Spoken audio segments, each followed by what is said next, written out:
Olá, estamos às 5 horas da manhã, a cidade dorme e a ambição descansa.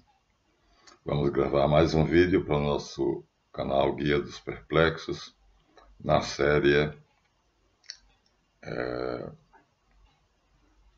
não é mesmo agora? Bem, esqueci. A verdade é nos três mundos. Então, a partir daqui a cronologia vai ficar difícil, porque eu não anotei tudo. A minha memória é quem guardou. Os livros e cadernos que eu tinha se misturaram, então vocês me perdoarão a questão da cronologia.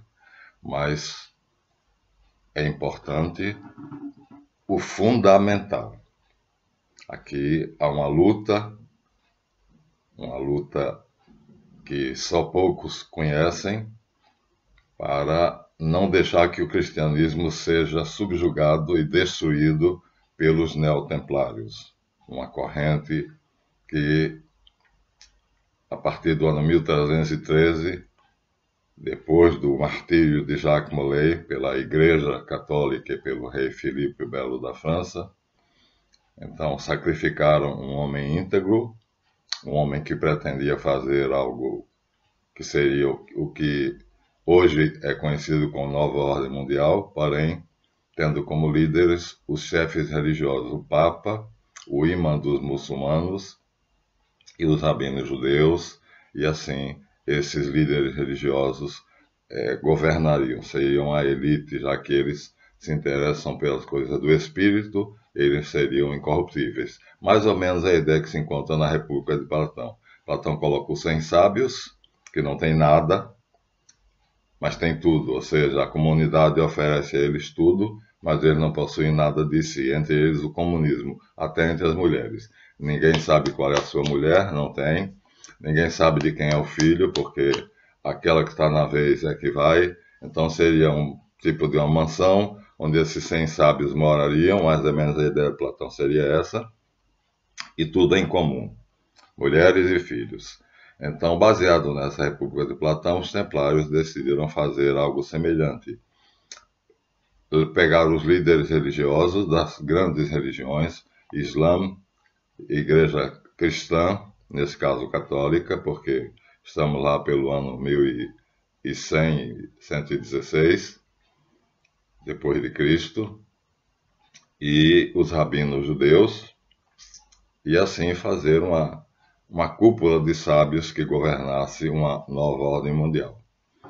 Enquanto estava empenhado nessa luta, eu estudava, e nesse momento eu ainda não estava tão participante, eu conhecia pouco. Então, vamos ver o que eu de fato praticamente estava fazendo. Não se esqueçam que tudo partia daquela prece que eu fiz para a criança doente e a criança ficou curada. Então, isso aos 6 anos. Então, cronologicamente, vou até onde for possível. Depois recebi, aos 11 anos, esse livro das mãos de uma senhora espírita, mãe de um amigo meu. O original é esse, mas eu comprei um assim que pude, 11 anos, 6 e 5, 11. Nesses 5 anos eu não fiz nada, só tinha dúvidas, dúvidas e dúvidas. Deus existe e quer se comunicar conosco ou não é? Tudo é ilusão. Aí aparece o Liz Marques, quando eu tinha 17 anos, e me dá o curso de hipnotismo. E através do curso de hipnotismo, eu começo então a aparecer. Por quê? Porque tudo que era possível fazer em hipnose, eu comecei a dar pequeninos shows nas casas que tinham sala ampla, um compartimento grande, seja o que fosse, sala, copa, e fazendo aqui também um trabalho social de cura, tratando alcoólatras, tratando, naquela época podia, homossexuais, e assim eu ia desenvolvendo a minha vida e me tornei muito conhecido. Então, 17 anos, eu começo a ser conhecido como o professor Dr. Marlanf, a enciclopédia ambulante que é capaz de fazer coisas maravilhosas. As pessoas não tinham ideia do que era hipnotismo. Era uma ciência, simplesmente, mas uma ciência impressionante. Então, conheci uma família, a família do seu Azé, Dona Enalva e o meu, que me adotaram como filho, e eu, então, com o meu irmão Antônio, eles tinham uma sala muito ampla, e nós começamos a ter os primeiros resultados práticos, ou seja, o que eu queria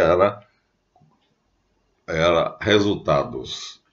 O que eu buscava era resultados. A teoria eu já tinha muita teoria. Então, dentro da casa do seu Zé, da Dona Enalva, e junto com meu irmão Antônio, que fez o curso comigo, com Liz Marques, nós tivemos a primeira experiência impressionante.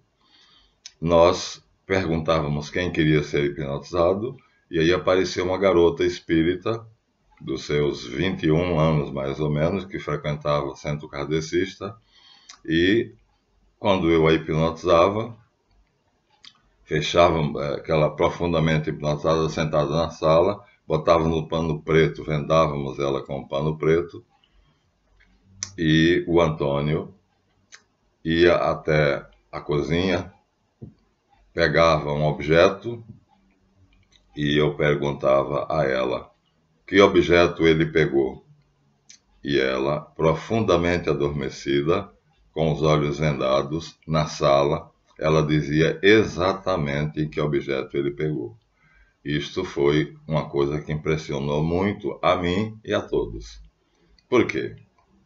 Ora, se ela, dormindo profundamente, hipnotizada, ou seja, a consciência apagada, ela estava em estado subconsciente. Ela via sem os olhos, sem os sentidos corpóreos.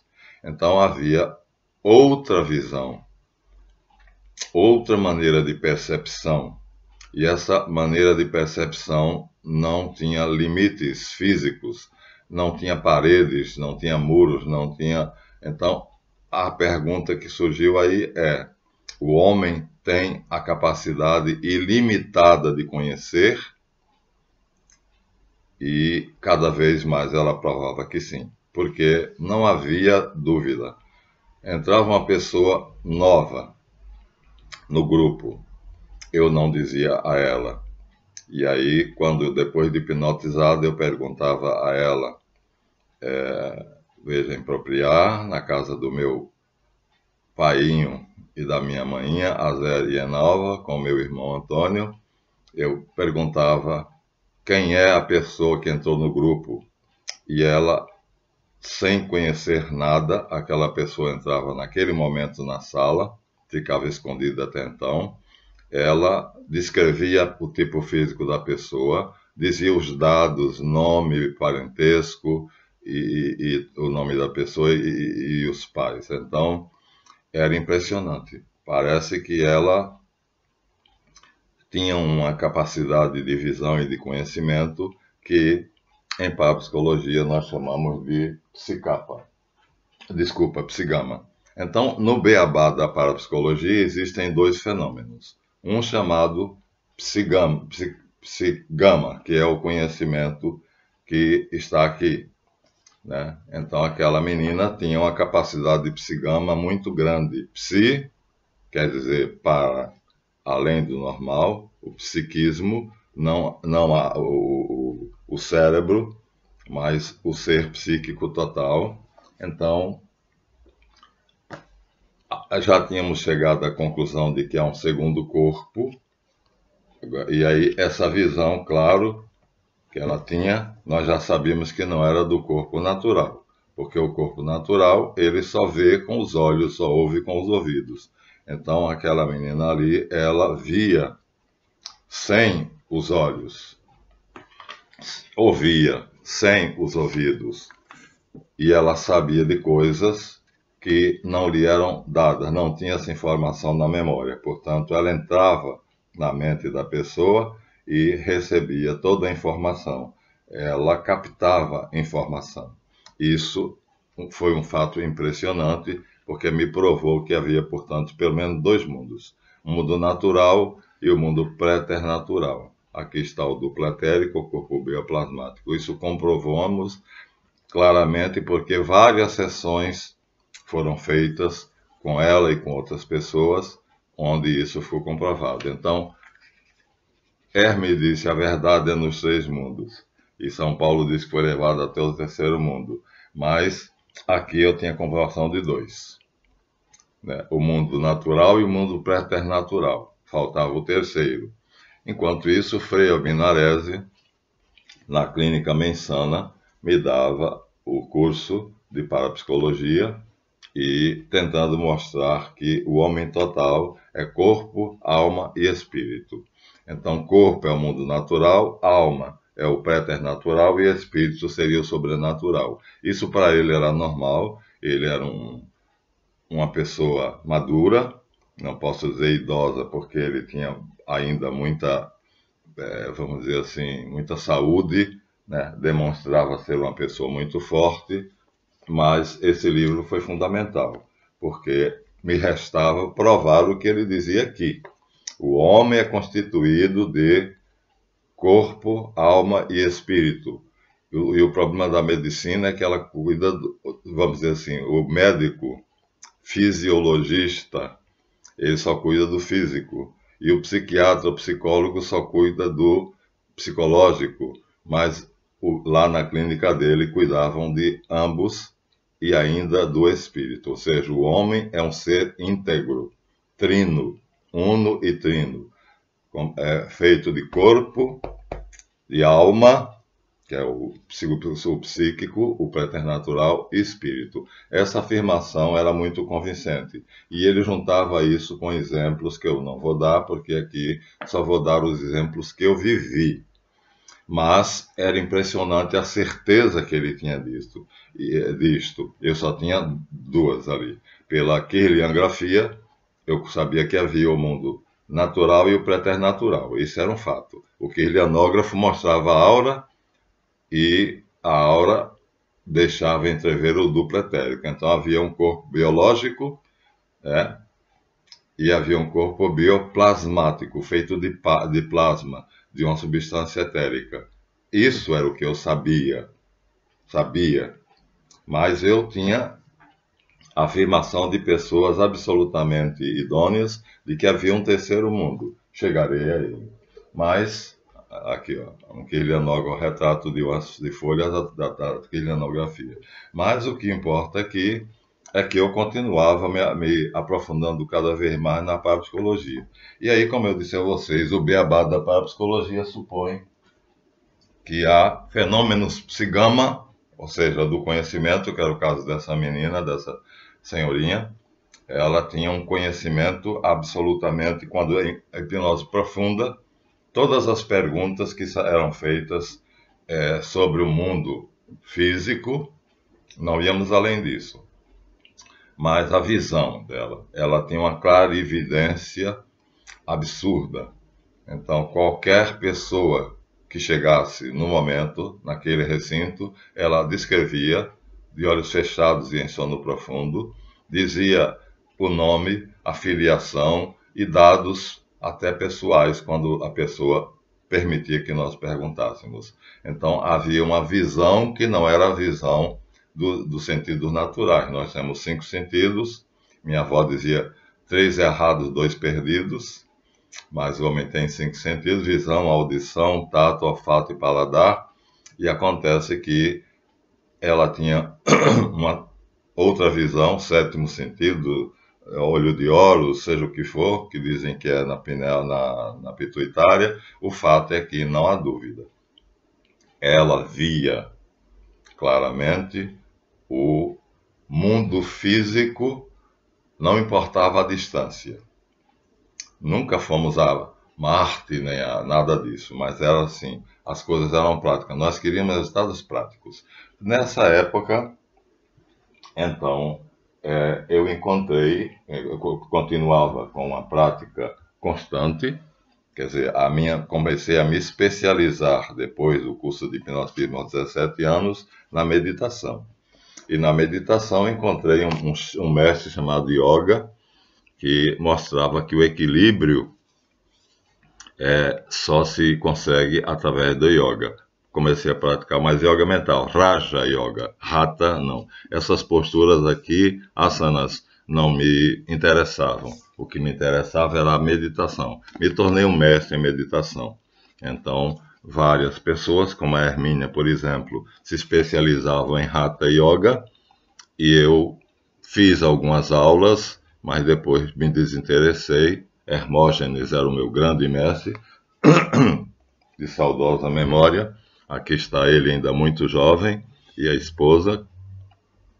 Depois, quando ele passou a dar palestras internacionais, ela o substituía, e através desse belíssimo livro, ele me ajudava a cura. A arte da cura está aqui. Como usar yoga para a arte da cura. Eu estava então combinando duas coisas. Eu estava combinando o hipnotismo com a yoga, muito semelhantes. Ainda faço isso hoje, com 74 anos. Então, aqui eu tinha cerca de 23, 24 anos, e eu já fazia isso. Combinava yoga com hipnotismo e conseguia curas notáveis, fantásticas. Parecia não haver limites para a capacidade de curar através da sugestão. Dizia uma pessoa que ela estava ficando curada, que ela não sofria mais daquele mal, alcoolismo, obesidade, vícios, fobias, e naquela época também considerava-se anormal um homossexual. Então, trazê-lo de volta à heterossexualidade. Hoje não é mais permitido, mas naquela época fiz isso muitas vezes, com total sucesso. E aí eu me trabalhava a mim mesmo, não se esqueçam. Eu praticava a meditação 5 vezes por dia. Então eu ficava cerca de 1 hora em estado de meditação, ou seja, me interiorizava para ir até o fundo do meu eu e lá descobrir o mundo dos arquétipos, que eu vou saber que é isso com Jung, muito mais tarde. Mas o que eu queria era o seguinte: havia o mundo natural, e o mundo natural, durante o sono, nós perdemos a noção dele quando estamos em sono profundo e sonhamos. E neste sonho aparecem símbolos. De onde vêm esses símbolos? René Guénon, nome respeitabilíssimo, então estudava isso como sendo algo sagrado. E aqui o livro da Rosa Cruz, né, presenteado por o meu irmão Rosa Cruz. Então lembra que a Mork, lembra que o William Thomas vai ser Rosa Cruz também, vai entrar na minha vida. Aqui eu procurava isso. A simbologia. O que é o símbolo? E estudando, então, me aperfeiçoei nos sonhos, que é uma maneira de meditar. E terminei me tornando, assim, um projetor. Ou seja, sonhava conscientemente. Me acompanhava de um anjo, aí eu já tinha percepção paranormal, já sabia que eu estava acompanhado de um anjo, de um mestre, e através deles, na companhia deles, eu me projetava e ia para outros planos e outros mundos. Aí a ideia minha já mudou um pouco. Então, a ideia inicial, que aquela moça, que era paranormal, privilegiadíssima, porque tinha um olho, a terceira visão, espada justiceira, me dê a terceira visão. Então, seja como for, ela tinha uma capacidade perceptiva que excedia em tudo o que se podia imaginar. Não havia limites para a visão dela, não havia barreiras. Veja, no mundo natural, nós não fomos ainda ao preternatural nem ao sobrenatural, só no natural não havia barreiras. Ela via e ouvia tudo e dizia com detalhes. Antônio ficava nas costas dela, pegava um vidro de perfume e dizia: descreva o que eu tenho na mão. Ela descrevia, dava a marca, o ano de fabricação e tudo, e o tipo do vidro. Então, aí a ideia de que a mente humana tinha um sentido que não tinha limite vai dar lugar a uma segunda hipótese, de que a mente humana tem graus ou degraus. Então, o universo seria dividido em degraus, em planos e subplanos. e a mente humana pode, então, visitar esses planos. A isso eu cheguei através da meditação e da simbologia. Então, quando você sonha, dorme e sonha, você não tem certeza, eu tenho, quando é que você está sonhando, simplesmente, ou quando você está visitando outros planos. Eu aprendi a diferença. Eu sabia quando estava sonhando, apenas um sonho fantasioso, pura fantasia, ficção, um desejo, por exemplo, namorar a Brigitte Bardot, que na época era a mulher mais desejada, o sex symbol, né? E quando era apenas um sonho, e quando era uma visão, ou seja, eu estava em um plano, né? Então, essa foi a segunda hipótese. Então, a primeira hipótese caiu, de que nossa mente é ilimitada e ela tem condições de atingir tudo. Caiu porque a menina não tinha condições de ir além de certos limites. E eu, através da meditação, através da minha capacidade paranormal, eu ia, através do sono autoinduzido, da auto-hipnose, eu me projetava e ia visitar outros mundos. Então, aí aparece algo muito interessante.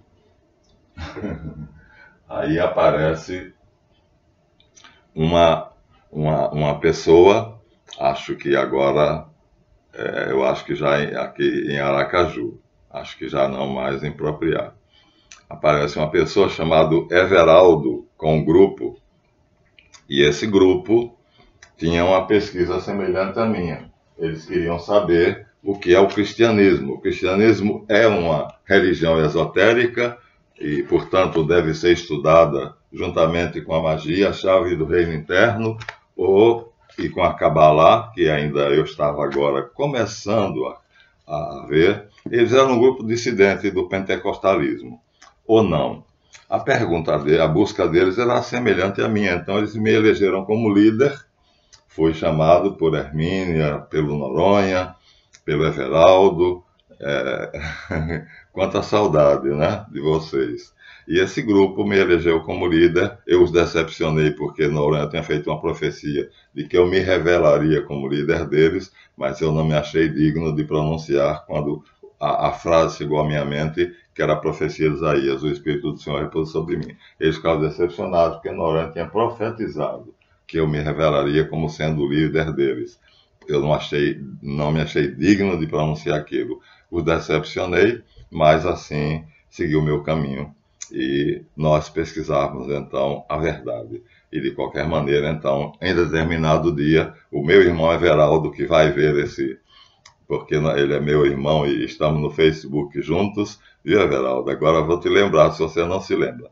Everaldo tinha um cão lindíssimo, belíssimo. Eles moravam no Jardim América. Ele, Leonor e a Hermínia e o Noronha moravam na Penha, e os pais da Hermínia e da Leonor moravam no Parque Fluminense, onde eu conheci a minha futura esposa. Eu sei que junto com esse grupo nós começamos a pesquisar, e aí eu tive uma primeira experiência muito interessante. Eu disse: Everaldo era dono de um cão grande, bonito, afetuoso, e ele amava muito esse animal. Era um animal belo. E, de repente, o animal foi acometido de um mal chamado cinamose. Ele fica com os quartos imóveis. E aí, aos poucos, ele perde a fome, perde a sede, perde a mobilidade e vai morrendo, morrendo, morrendo até morrer. E o Everaldo estava penalizado. Primeiro, porque ele tinha um grande afeto pelo cão. Segundo, porque era uma vida linda, porque ele era um animal muito belo, de um porte, assim, como se fosse o cão do Rin-Tin-Tin. E então Everaldo disse: será que nós conseguiremos fazer alguma coisa pelo meu cão? Bem, ele acreditava em Deus, eu também. Eu tinha muito à frente dele, eu tinha meus estudos, por isso eles confiaram em mim como líder. Eu falei: vamos até sua casa. E fomos. E quando chegamos lá, o animal estava num canto, coitadinho, imóvel da cintura para baixo, só a parte do peito e a parte dianteira se movia, olhando para a gente, como se sabendo que ia morrer. E aí me veio naquele momento um ar diferente dentro do peito. Não posso esquecer nunca. Esse ar até hoje ainda vem. O Santo Pneuma, o Espírito Santo. Então, é um ar que tem uma leveza, uma finura muito grande. E esse ar veio no meu peito. Eu falei para o Everaldo, fica a 4 ou 5 passos de distância. Ele ficou. Eu fui lá até o animal. Peguei por baixo dele, pelas partes genitais, e levantei. Como ele tinha força nas patas dianteiras, não foi difícil ele ficar em pé quando eu levantei pelas partes traseiras. Eu era muito jovem, forte, né? Nessa época eu era marlanfe, cerca de 26, 27 anos. Então eu peguei o animal, abarquei, levantei. Quando eu levantei, o animal pôs-se de pé com as 4 patas e mais ou menos trêmulo. E eu então peguei o pneuma, o ar, aquele ar diferente, que é o sopro divino que estava no meu peito, escoei pelos meus braços, minhas mãos, e fiz com que esse ar entrasse naquele animal. Aquele ar é vida, é o espírito de vida, é o espírito de Deus, que aí pela primeira vez eu tive agora essa experiência. Então, a vida de Deus pode ser comunicada por Ele aos homens. Ele já nos comunica a nossa, mas pode nos dar uma dose extra. Eu levantei o animal e aí ele ficou Everaldo uns 4 ou 5 passos, não tínhamos certeza de nada, somente a fé. E eu disse a Everaldo, chame o cão pelo nome. E o Everaldo disse, não me lembro o nome do cão, mas meu irmão, quando vir esse relato, vai se lembrar. E ele chamou o animal pelo nome, e o animal saiu andando. Andando! A princípio, timidamente, com meio trêmulo, e depois ajeitou-se nas 4 patas, e pronto, estava curado. Lambeu as mãos do Everaldo, o Everaldo se abaixou, afagou, olhou para mim, e nós não sabíamos explicar. Como ele era religioso, como eu disse, era um grupo dissidente de um ramo do pentecostalismo, né? Mas eu ia muito além. Para mim, havia algo, então, vários mundos, e de um desses mundos, de um desses planos muito elevado, eu tinha recebido uma capacidade extraordinária, um dom de curar, que não era definitivo, porque eu tive acesso, mais tarde eu vou dizer, a cada um dos dons para poder comprovar. Já que eu teria que fazer o bem a todos, então eu teria que compreender tudo. E foi notável, veja, era um ar sutil que enchia o meu peito como se fosse algo muito etérico, muito sutil, muito fino, e me dava uma sensação de força e de poder. E quando eu pus as mãos debaixo dos genitais daquele animal, eu deixei esse ar, fiz ele escoar pelos meus braços e entrar no corpo do animal. E disse, chame-o. E Everaldo chamou. Ele deve lembrar, eu devia ter feito um e-mail para ele perguntando, e ele contada a história, eu daria detalhes. Mas não importa. O importante é que o Santo Pneuma, o sopro divino, foi transmitido para mim por quem? Agora a minha pergunta ficava mais clara. Então, quando eu pedi a Deus a saúde daquela criança, então o sopro divino estava em mim. E agora, quando eu tentava, pela fé, insuflar o sopro divino da vida naquele animal, Deus estava em mim.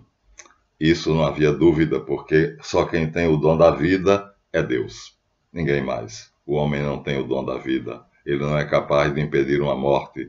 E o animal saiu andando, a princípio trêmulo, as pernas traseiras trêmulas, depois ajeitou-se, recuperou totalmente, a cinamose desapareceu, e ele andou, e foi lamber as mãos do dono, e Everaldo o acariciou, e nós ficamos assim, satisfeitos e ao mesmo tempo perplexos. Eu agora tinha certeza.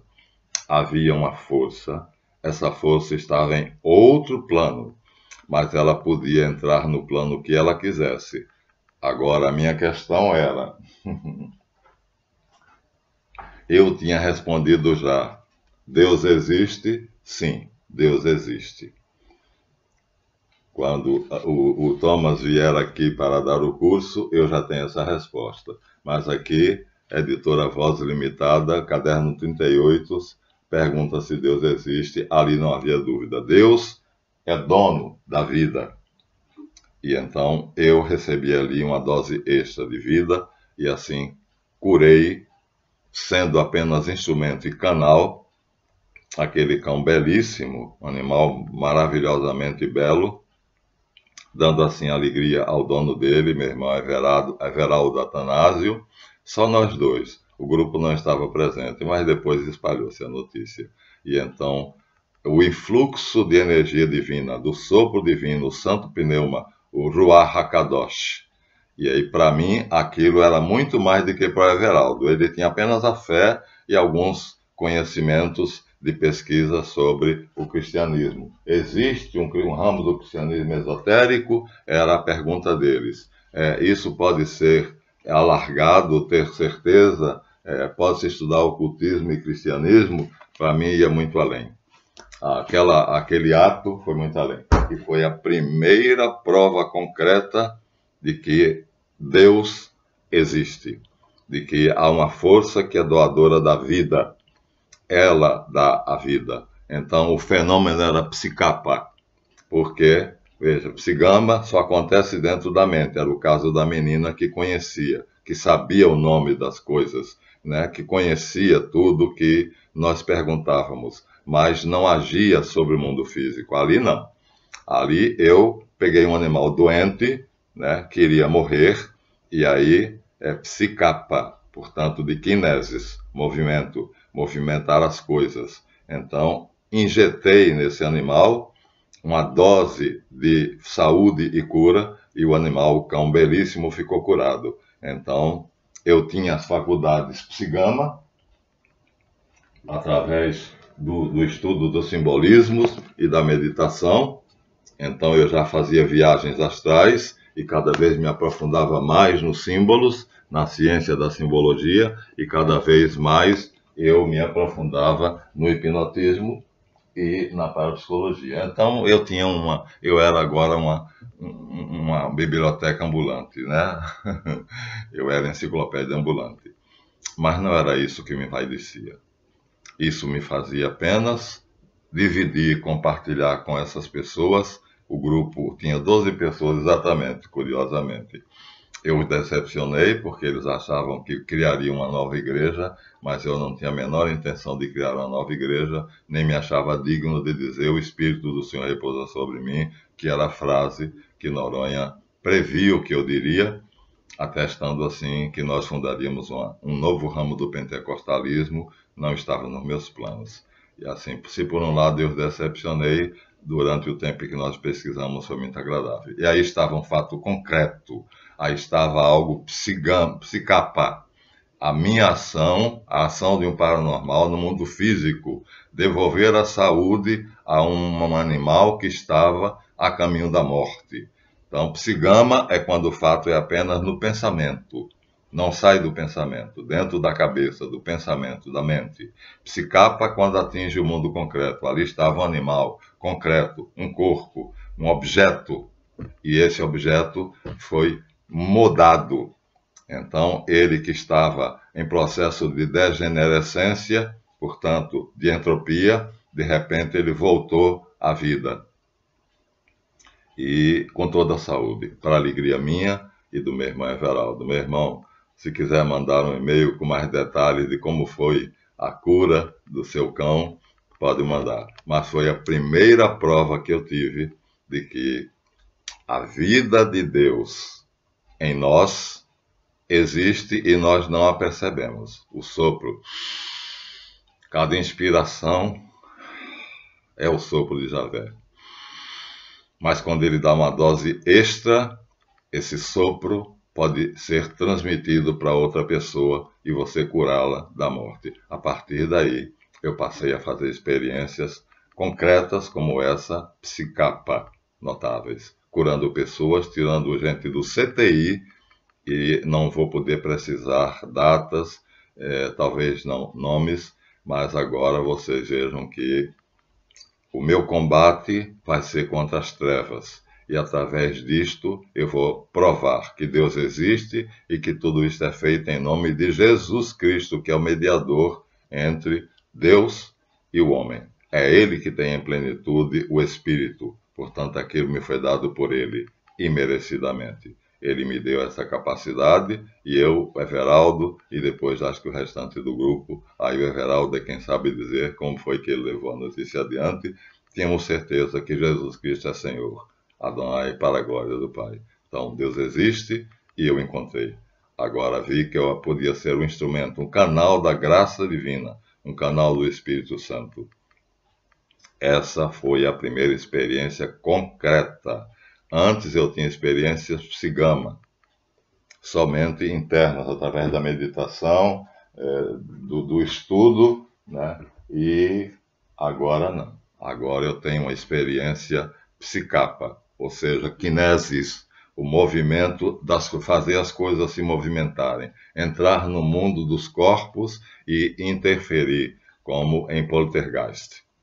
Então, eu vi que essa força é capaz de interferir no mundo físico e transformá-lo.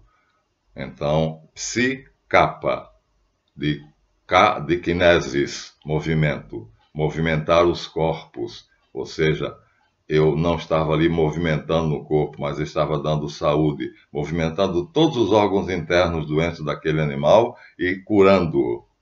Isto é um fato. Meu irmão Everaldo é meu amigo no Facebook e ele, quando vir esse vídeo, ele pode dar detalhes sobre essa cura, que foi a primeira prova para mim de que Deus existe, Ele é fonte da vida e Ele pode comunicar a vida quando e a quem Ele quiser. Estava respondida a pergunta. Então, eu me comunicava com Ele, porque ali eu não disse nada, eu apenas fiz. Movido por aquela fé, eu fiz. E o Everaldo estava junto comigo e apenas ficou a certa distância, na esperança de que acontecesse, e aconteceu.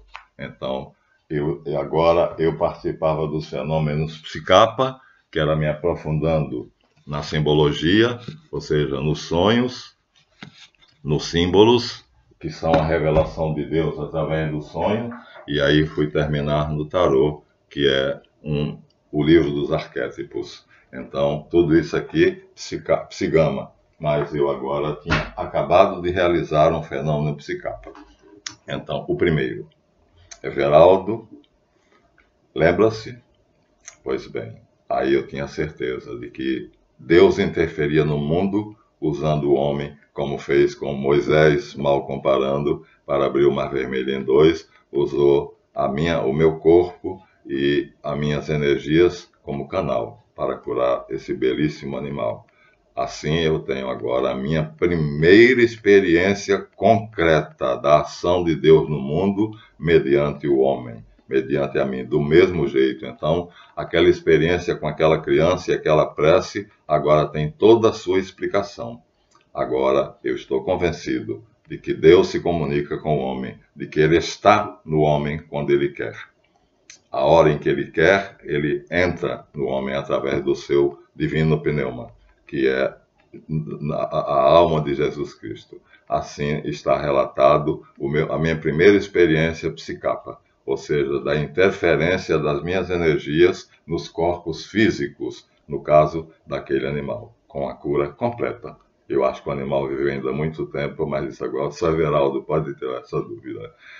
Bom, aqui ficamos com uma vitória. Eu agora tinha respondido a grande pergunta. Deus existe, Ele está em nós e Ele pode aumentar a presença dele em nós à vontade. Até a próxima e eu vou em frente.